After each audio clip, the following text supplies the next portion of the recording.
So people always would ask me, is Studs Terkel, you know, your hero in a way? And to some degree he was. His oral histories were probably hard times, were the first ones I met. But he always, you know, Studs was always trying to, he really was trying to make a point. I mean, everything was about, ultimately about socialism with Studs. What people don't know is that he was an actor, and that Studs Place was one of the early great TV shows and really one of the centerpieces of the Chicago School of Television. And what made Studs Place so great was that the show, which was sort of written or not written by Charlie Andrews, was based on a script that might be 2 lines or 2 paragraphs. And they would do a whole show. Studs goes to the races and his wife gets angry. That's the whole script. And then the 5 of them would do this show based on that. And it would be, you know, live. I mean, of course they rehearsed for a week, but how do you do that live? And how does it come out so well? And, you know, that was sort of the integrity, I think, of Studs and the integrity of a lot of the Chicago school. And I went to see Studs, and it's nerve-wracking as an oral historian to interview Studs Terkel, right?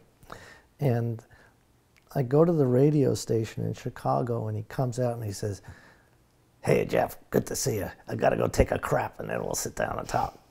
So, okay, that's a good way to start. And of course, he knows all the good stories. So you don't have to lead Studs Terkel through an interview. That's definitely one where you just turn on the interview and let it go.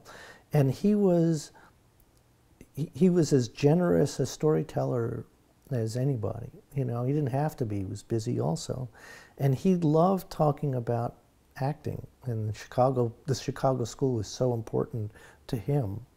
But being an actor, he recalled listening to the radio to the 1924 Chicago convention on the radio, and he started to reproduce the announcers, "In the great state of Illinois," and Studs would act out all these voices.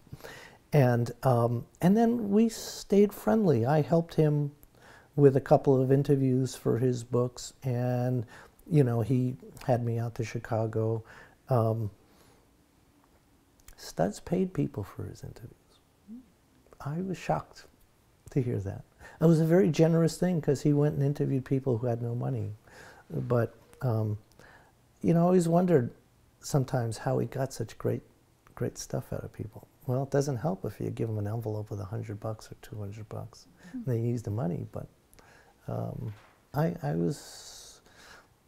going to say pleasantly or unpleasantly surprised. I was surprised when I found that out. And I found that out because I had put him in touch with a friend of mine who You Must Remember This, the person who really made You Must Remember This into a great book.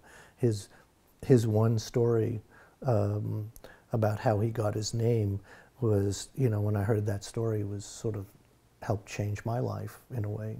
And when Studs was looking for people in New York, I put him in touch with this fellow, Bressie.